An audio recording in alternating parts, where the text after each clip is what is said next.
Goeienaand almal, ek sien ons die hele paar mense stil by ons aangesluit het.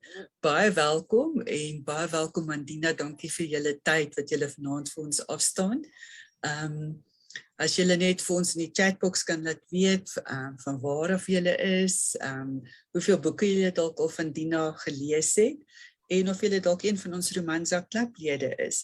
Ons gaan ook aan die einde van die program 'n prys weggee van Dina se boeke. So laat gerus waai met van julle vrae en antwoorde en dat ons net bietjie weet waar julle vandaan kom, want ons gaan definitief iemand daar uittrek vir die aand vir 'n prys.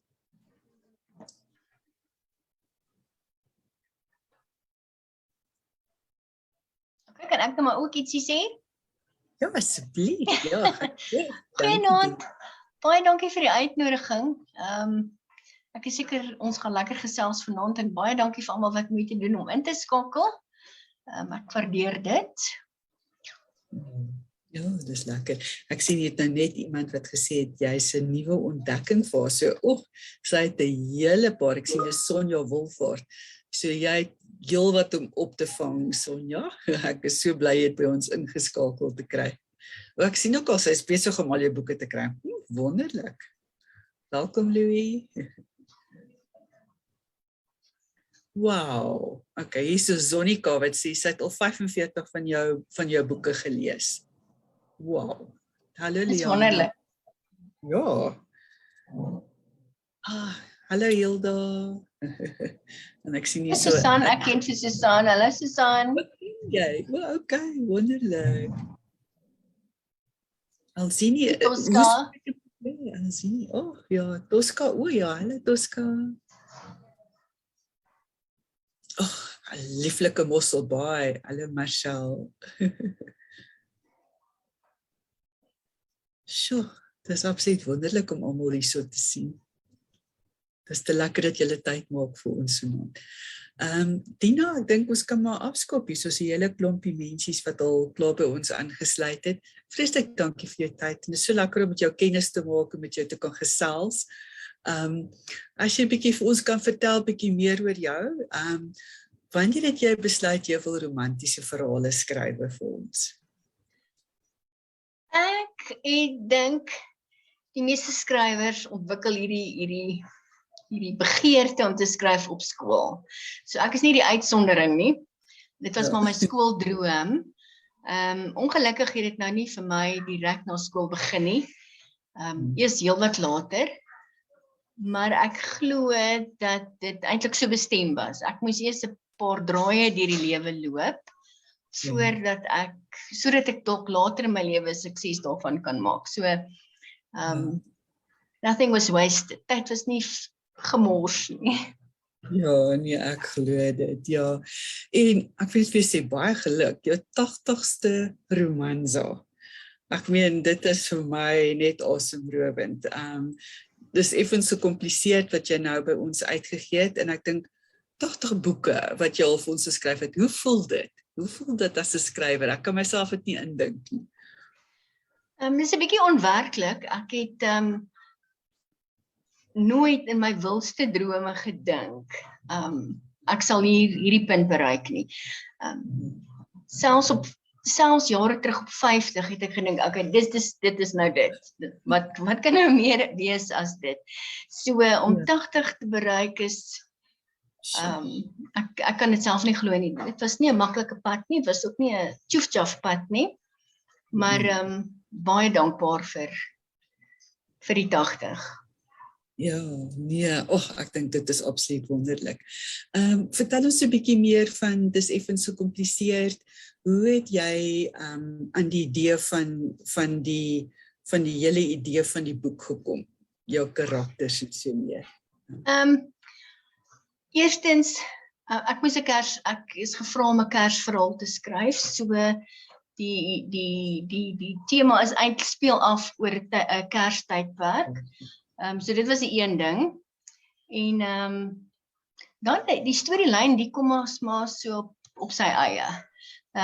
Effens gekompliseerd is presies dit. Dit is 'n bietjie effens 'n gekompliseerde situasie tussen hierdie twee mense. Ek kan miskien so 'n bietjie so 'n bietjie kortliks vertel waaroor die storie gaan. Ja, Mian, die storie begin waar hierdie Mian in 'n restaurant sit. Sy het net die oggend van haar hulle verloving verbreek en terwyl sy nou nog so sit en wonder wat doen sy nou met die verloofring, want Hannes het nou gesê sy kan die verloofring hou, sit sy nou en speel met die verloofring en toe sy opkyk, toe stap daar 'n man in die restaurant in met 'n meisie aan sy sy en sy herken hom as haar verloofde nommer 2. So sy en hierdie ou was 'n paar jaar terug verloof en dit het ook nou nie uitgewerk nie. En onmiddellik raak hierdie meisie in paniek. Gaan sy in paniek want sy was bang, loop sy nou die ex-verloofde raak, gaan hy haar nou bietjie judge en hy gaan nou dink sy kry wat sy verdien. Sy was eers met hom verloof en nou sit sy alweer sonder 'n verloofde, die tipe van ding. Intussen sit daar 'n Alex, 'n skrywer, naby haar en hy sien die paniek op haar gesig en hy kom sit by haar tafel en hy vra vir haar, wil ek met jou red? En sonder om regtig daaroor te dink, want Alex is baie intelligent. Hy het sommer dadelik gesien hierdie meisie en die ouens wat op pad is daar's ietsie. So, toe vra hy haar, moet ek jou red? En op die ingewing van die oomblik sê sy ja. So, toe die peer en sy vriendin by die tafel verbykom, stel Alex hom voor as haar verloofde. So, dit is eintlik verloofde nommer 4. Storie kort. Eventually vra Alex haar later in die verhaal of sy saam met hom huis toe sal gaan. Hy gaan die Kerstyd by sy ouers op 'n plaas kuier, hulle het hotel en sy is meer as welkom om saam te gaan. En hulle beland toe op die plaas en dis toe daar waar die komplikasie eintlik intree. Want sy het mos ekskuus, ek het nie gesien nie. Ek weet nou nie. Toe Alex het homself voorgestel as haar verloofde. Ja, ek het dit gesien. So toe sy nou op die plaas is dit alles hankie dorie, sy hou vakansie en sy help eendag by die helpdesk uit, by die toonbank, en hierso stap Peer en dieselfde meisie weer 'n keer. So, nou word sy eintlik op die spot gesit, want sy het mos nou vir hulle vertel sy is verloof, en toe doen sy 'n baie onbesonde ding. Toe sy die tweekie sien, draai sy om en sy soen vir Alex, net om 'n punt te bewys dat hulle is 'n couple. So, en dis waar die hele storie eintlik gekompliseerd raak, en ook natuurlik waar die pret begin. Hulle besluit op voorgee verloving, maar terselfdertyd weet die ouers nie, hulle is verloof nie, en ons die sissies weet nie, Boetie is verloof nie, daai tipe van scenario. So, en die pret weer daarna. So jy sê, dit is een van jou gunsteling oomblikke in die boek. Ja, daar's ander gunsteling oomblikke ook, sou ek sê. Behalwe die eerste soen, die tweede soen in die verhaal was vir my nogal, ek het gedink dis komies. Ek kan so 'n bietjie uitbrei daarop. Omdat die tweekies nou 'n voorgee verhouding het, die ouers weet dis net voorgee, ek moet dit sê, Alex is nie, hy is 'n regheid ou, hy jok nie vir sy ouers nie, hy is nie 'n agterbaks nie, hy is perfekte held, so daar's nie leuns tussen hom en die ouers nie. Ja. In een van hierdie voorgee situasies sien hulle die peer en die vriendinne aangeloop kom en hulle besluit om te soen, net om in karakter te bly oor die verhouding. En hulle verdwaal heeltemal in hierdie soen. Die ma kom al verby en sy sien die tweekies soen en sy gaan sit toe nou almal 'n pannetjie beskuit in die oond. En toe sy terugkom, soen die tweekies nou nog steeds. Dit is toe nou wat sy vir die kinders sê, hoe lank gaan julle nou nog so staan en vry? Jy weet, daar's werk wat gedoen moet word. So, dit was vir my nogal 'n komiese oomblik as ek myself daarin sou kon indink. Ja, ag nee, dit is fantasties. Waar kom jou inspirasie van al hierdie karakters? Want ek meen, na 80 boeke, is 'n karakter is absoluut uniek, jy weet, met hulle eie identiteit en goed. So waar kom jou inspirasie vandaan vir hierdie karakters? 'n mens kan natuurlik sê dis 'n bietjie sertifiseerbaar, as jy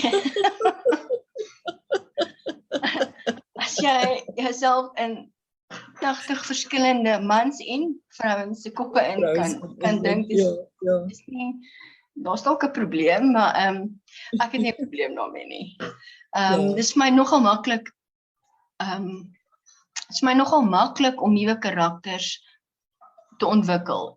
Veral wanneer ek as ek byvoorbeeld 'n beroep sien, dan koppel ek in my mind 'n sekere karaktereienskappe aan daardie beroep. Soos hierdie amper sê ek my vriendin, maar sy was my vriendin vir 'n rukkie.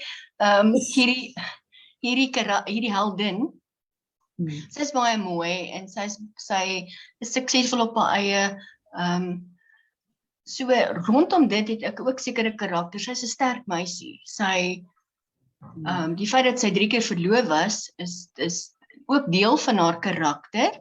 Aan die ander kant is dit so half vir my miskien 'n onderlinge dingetjie wat ek hier ingebou het in my storie.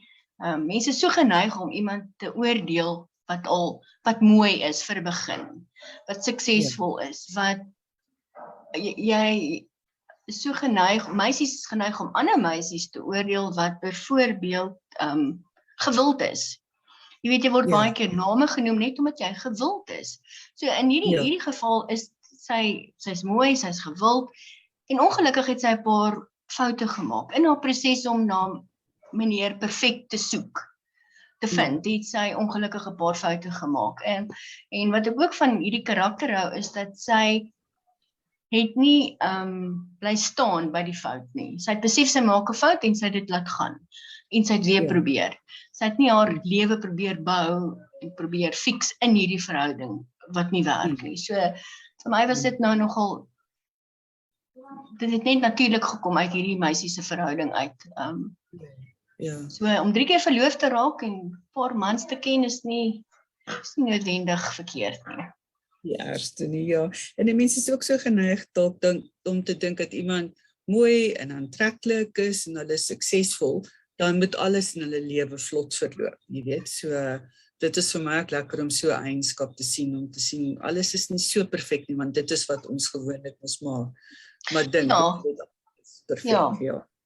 Hierdie heldin het ook 'n bietjie van haar issues, juist oor hierdie sy het 'n bietjie daddy issues ook, en dit alles kom daarop neer dat sy het liefde gesoek, maar op die verkeerde plekke. Jy weet, mens soek heel eerste liefde by jouself en dan op ander plekke. So dis ook maar iets wat my karakter maar moes leer, of wat ek haar moes leer. Nee, dit is definitief so. Is daar dalk iets in die boek wat 'n wending wat ons dalk bietjie onkant kan vang? Ek wil nou nie te veel weggee nie, maar die heldin is nie dom nie. Sy het toe nou nie 'n fout gemaak om binne 2 weke te sê, okay, jy is nou nommer 4 nie, maar jy is nou die liefde van my lewe nie. So sy het hom, sy's huis toe, sonder die kerel, sonder die held, en sy's 'n jaar later, het sy teruggegaan hotel toe, maar met die gedagte dat as sy hom na 'n jaar steeds lief kan hê, kan hy haar dalk ook na 'n jaar steeds lief hê. So dan was hierdie blindelingse vertroue in die liefde, in hierdie een wat sy nou beskou as die een. So dis miskien die enigste onverwagse besluit wat my heldin geneem het, maar sy's nie dom nie. Sy gaan nie met hierdie ouetjie trou wat sy 2 weke ken nie. So sy het 'n lesie geleer. Nee, dit is so. Moes jy enige navorsing gaan doen het oor die boek of die agtergrond van die boek? Is dit nodig vir jou om navorsing te gaan doen het vir dit? Nie regtig in hierdie een nie. Dit was eintlik die karakters het eintlik was eintlik redelik bekend geweest. Ek moet net sê, die rede hoekom sy ek het genoem sy's 'n sakevrou. Sy het 'n online klerebutiek. So die gedagte het by my opgekom, dis nie 'n onbekende ding in ons huis nie. My 2 dogters is gedurig op die internet besig om iets te koop online. So dis toe ek besluit het hierdie meisie verdien 'n online boutiquewinkel. Klerewinkel. So dis die een ding. En dan die skrywer is Alex is 'n bekende skrywer wat nou al 'n bietjie bekendheid verwerf het oor see. Daar's 'n draaiboek al geskryf oor sy werk. So hy is ook nie hoe kan ek sê, hy het homself al vir homself reeds naam gemaak. So en sy karakter is ook, omdat hy al iets gedoen het, is hy lekker rustig. Hoe kan ek sê, behalwe natuurlik rasend aantreklik, maar hy is rustig en gesofistikeerd aan die een kant, en aan die ander kant, die rede kom hy juist plaas toe is, of hotel toe is om sy ouers te help. Sy pa se predikant. So, hy's nou nog hierdie wonderlike seun ook daar. Jy weet, enigste seun ken sy plig teenoor sy ouers, hy het respek vir sy sissies, jy weet, beter kry jy nie as hierdie ouetjie nie, hoor? Kry nie. Ek sien hier so een van Jaco Verswald vra, Dina, het jy 'n gunsteling onder die 80 romanzas wat jy geskryf het? Is daar een wat vir jou dalk regtig uitstaan? Die 80 is baie om een uit te sonder. Ek kan nie altyd alles onthou nie, maar ek moet sê van die laaste goed wat ek geskryf het. Laat ek eers sê, ek's natuurlik mal oor my Kaapse verhale. Ek het 4 geskryf en is almal lekker dik boeke. Dit was omtrent my gunsteling goed om te skryf, maar dit is heeltemal ietsie anders as 'n romanza, maar dit was baie lekker. Maar as ek meer na die nuwe goed dink, dan was net vir 'n seisoen of 2. Ja, dit was een van my gunstelinge om te skryf. Want dit was in 'n tydperk wat die onruste ek dink dit was verlede jaar. So ek het dit geskryf tydens die onluste. So dit die hele atmosfeer, die milieu, alles ek was daar. My karakter, my heldin, is een van daai persone wie se winkel sentrum gereuneer was, verniel was, so ek kon saam met haar leef oor daai situasie, die skade, die verlies, wat ook al daarmee saamgaan. En natuurlik moes my held haar uit hierdie hele ding uithelp. Want dit was een van my gunstelinge, maar dit was ook meer soos ek kon in die oomblik basies skryf met wat gebeur. Ja, jy hoef nie te veel navorsing te gedoen. Ja, die navorsing was op elke liewe televisiekanaal gewees. Ja, nee, dit is beslis, ja. En as jy vir iemand raad kan gee, of vir jou jonger self of vir 'n jonger skrywer, wat se tipe van raad sou jy vir hulle kon gegee het as hulle hierdie tipe van loopbaan wil volg? Wel, eerstens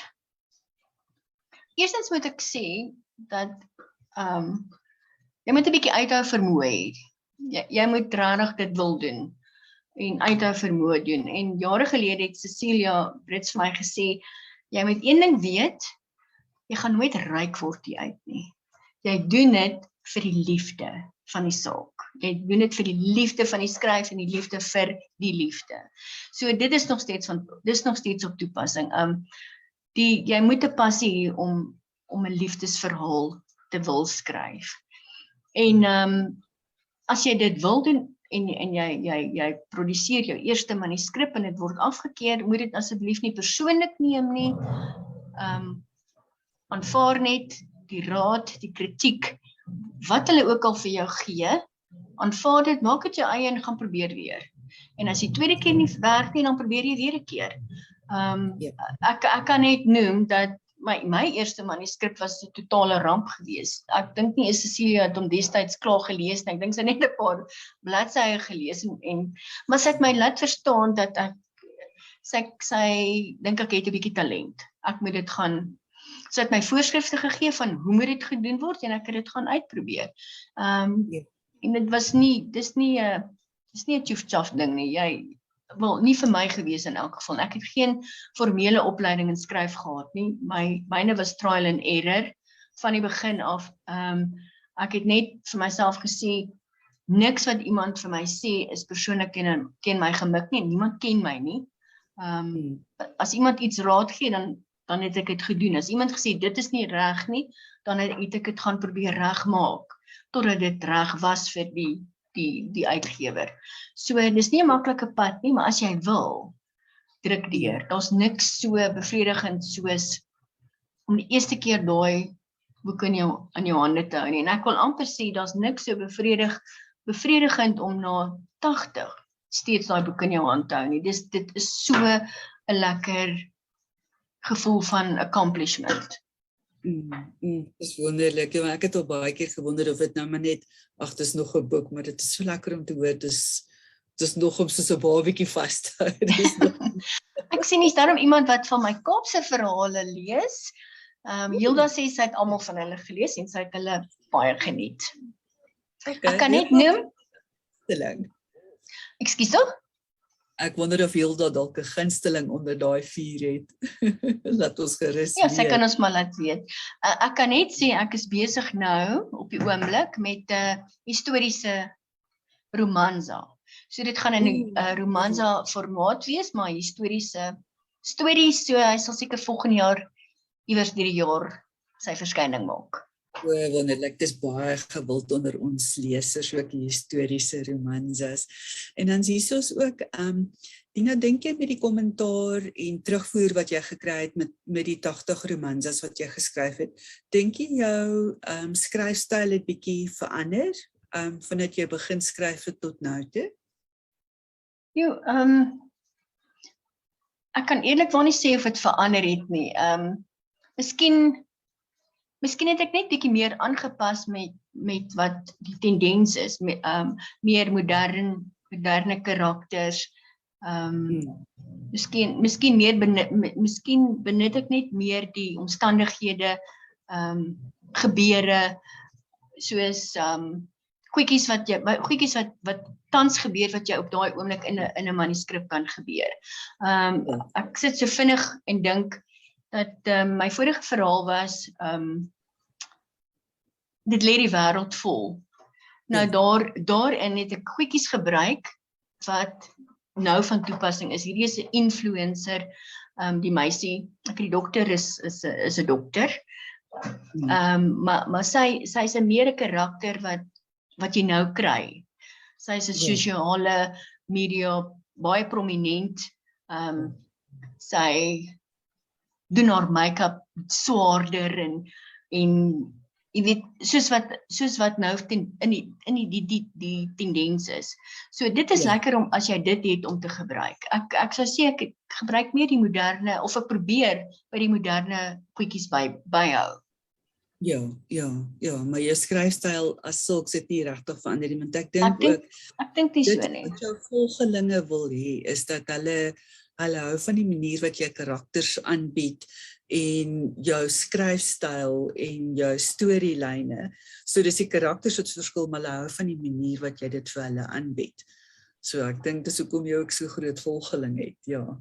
Dalk, maar soos ek sê, ek skryf nie, ek kan nie baie diep skryf nie. Ek skryf soos wie ek is. Ek het dit al 'n paar keer genoem, maar my kinders het een keer vir my gesê, ma, jy moet aanvaar, jy's nie 'n emmer nie, jy's 'n piering. Dis so diep jy is. En dis eintlik heeltemal waar. Wat ek skryf is wat ek geniet en wat ek self kan hanteer. My emmer diepte is baie jong. Maar dit maak nog die karakters en goed baie gelowig. Jy weet, so ek sal dan nie heeltemal saamstem nie. Is daar enige boeke wat jy dalk al begin skryf het, wat jy nie kon klaarmaak nie, wat daar manuskripte daar sit wat net nie vir jou gewerk het nie, of wat jy net nie kon klaar kry nie? Eerstens sal ek net noem dat my heel eerste manuskrip wat nou so totaal en al verkeerd was, elke moontlike ding was verkeerd en hy is totaal en al afgeskiet. Ek kon nooit dit oor my hart kry om die storie van my rekenaar te delete nie. Want daai karakters, ek het 'n tydjie met hulle gesukkel en gestoei en ek het hulle leer ken. En dit was, ek kan nog onthou, dit was Marcus en Magriet. So ek kon nie van daai tweeetjies ontslaa raak nie. Jy weet, spasie op my rekenaar maak en hulle afhaal nie. So 16 romanzas verder, toe sit ek eendag of 15 klaar en ek probeer begin 'n 16e een en ek het nie 'n storielyn nie. En ek besluit ek gaan daai tweetjies se storie oorskryf. So naam was Magriet en Marcus. Marcus is 'n mooi naam, ek onthou hom. Ek dink haar naam was Magriet. Dit was nommer 16. Ek kan nie onthou hoeveel jaar later nie, maar eventually het hulle twee hulle storieetjies hierdie lig gesien. Ja. En dan andersins het ek op my rekenaar het ek baie 2 bladsye verhale waar 'n idee waar ek 'n idee kry en dan bietjie wegval, so maar so 2 bladsye en dan besluit ek nie, is nie genoeg, daar's nie in die stadium genoeg nie. So ek beheer hulle, soos ek nie die dag weet wat om iemand sê, ek kan iets van my piering diepte. Hulle sê dit bly fantasties. So ek het baie 2 bladsye ideetjies. So as ek regtig niks het nie, dan blaai ek net daardeur en as 'n idee my tref, dan skryf ek dit neer vir eendag. Ek kan net noem, ek het al klaar besluit ek gaan eendag 'n boek skryf oor 2 mense wat onder 'n boom trou. En die rede daarvoor is my seun en sy verloofde het so hulle het 'n troue 'n seremonie en dan het hulle onthaal wanneer hulle dit kan bekostig. So hulle Saterdag amper letterlik onder 'n boom getrou. Dit was net die ouers en die predikant en 'n boom en water en persoonlik nie baie romanties nie, maar ek is van plan om eendag daai scene baie romanties oor te skryf. So maar dit kon beter gewees het. Dit is te wonderlik. Oei, sien ons wat sê teruggaan. Die enetjie gesien Zonika. Sy sê so haar gunsteling was uiteindelik verlief en nommerpas meisie. En sy was in graad 8 toe sy haar eerste romanza gelees het. So, wow, en daarna Gesteelde soene. En Hilda het ook weet ook van my Magriet en Marcus en die boek se naam was 'n man op sig. So sy het dit ook gelees. Ja, fantasties. Dit is so interessant, ja, want ek dink daar kom hierdie goed op in 10 en as jy skrywe, kom daar nie dalk ander karakters te voorskyn wat dalk kom probeer om hierdie ding te ontwrig nie. So jy met hulle skryf in een kant sit vir bietjie later. Dis reg, ja. Ek sê Jacqueline sê gaan ons 'n stoomromanza van my kry. Jong, ek gaan jou daarop antwoord. Hoe ouer ek raak, hoe minder stoom my treintjie.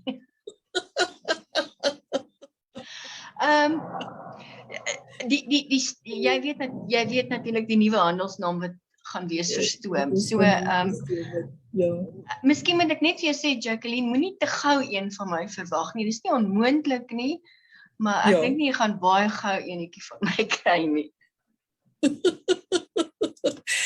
Ja, nee, ek wonder wat ons Romanza lesers gaan sê van ons nuwe stoom. Ek sê ons het baie pret met die bemarkingsveld tog wat ons wil afskop binnekort. Vir die wat nie weet nie, ons het so 'n meningspeiling wat ons nou gedoen het. Vroeër in die jaar wat mense gesê het, ja nee, hulle wil so 'n bietjie meer 'n stoomende romanza hê, so in Februarie maand, maak julle self reg. Ons gaan ons eerste stoom Romanza dit is genoemd die kontrak en ons sal definitief vir Erla dan in Februarie maand weet dan as 'n gas hierso hê.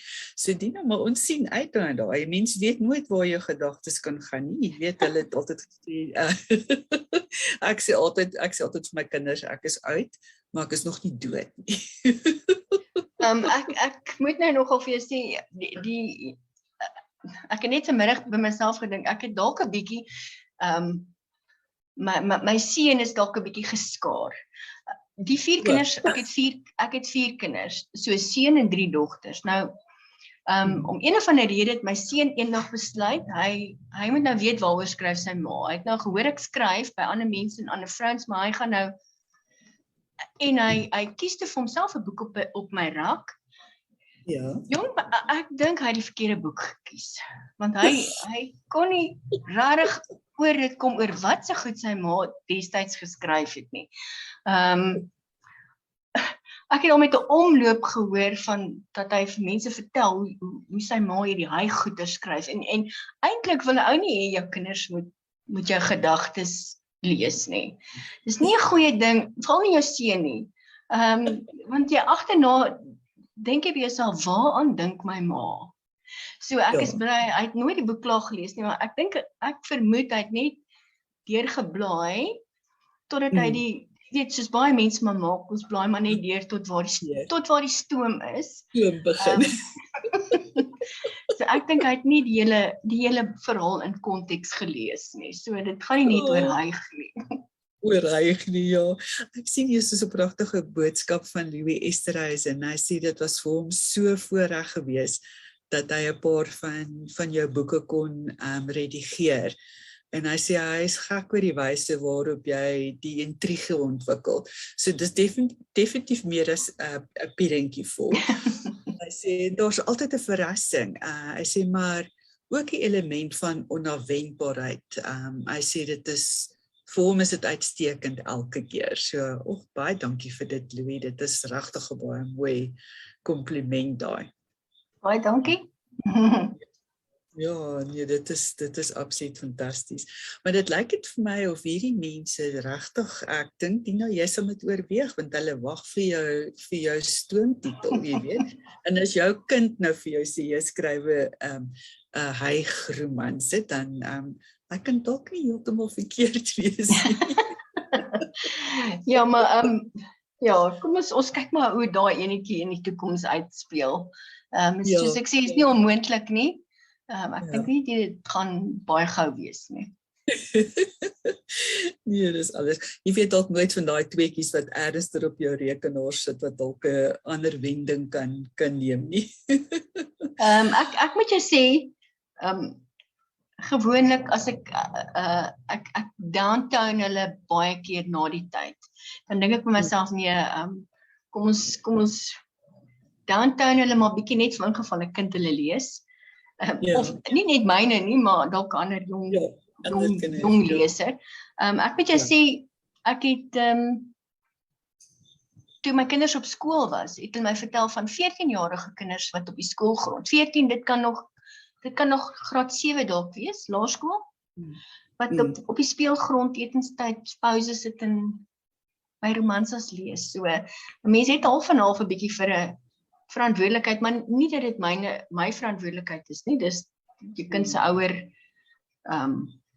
wat moet seker maak oor wat hulle kinders lees en wat in die storie aangaan. Dis dan nou nie my verantwoordelikheid nie.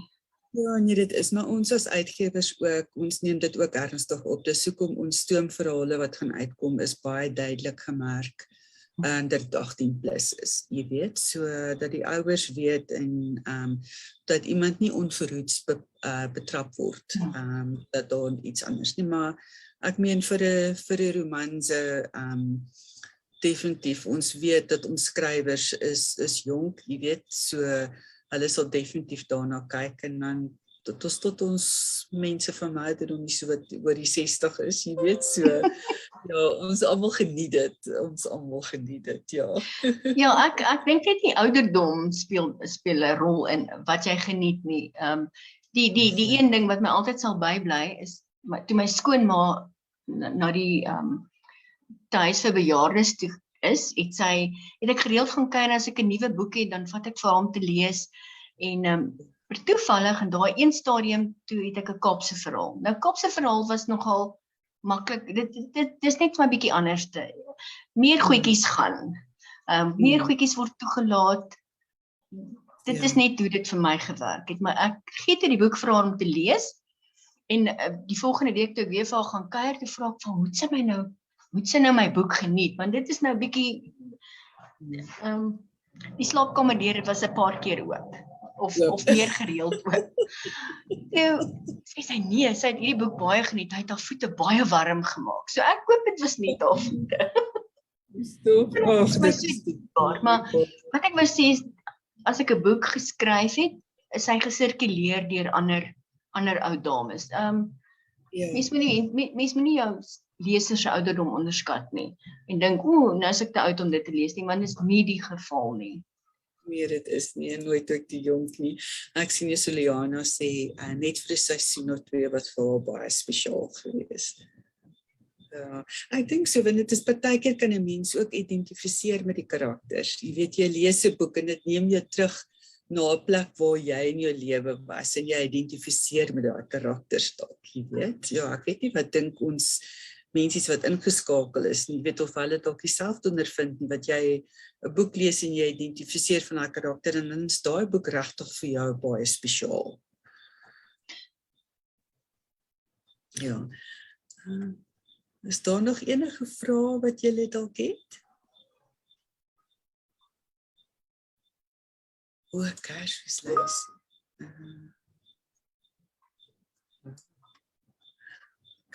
Ja, wonderlik. Ek sien nie so sê Hilda ook sê ja, Romanza boek is iets om na elke maand uit te sien. Kan gerus hart na kinders uitgedeel word. Dankie vir dit, Hilda. Ja, Jacqueline sê ek sê sy mis nie 1 maand se 4 boekies wat uitkom. Dit is absoluut net te wonderlik.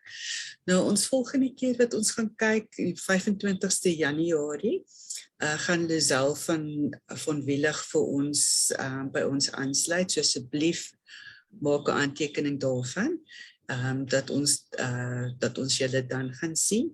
As daar enige iets is wat nog wat julle graag wil vra vir Dina, laat ons weet.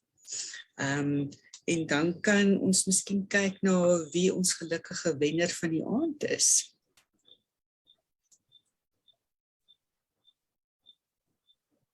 Ek sien Liana sê, sy sê, Dina, ons geniet jou verhale soos dit is, jy hoef nie stoom te skryf nie. Ek dink hulle sal dit net so geniet, né? Kom ons kyk. Ja.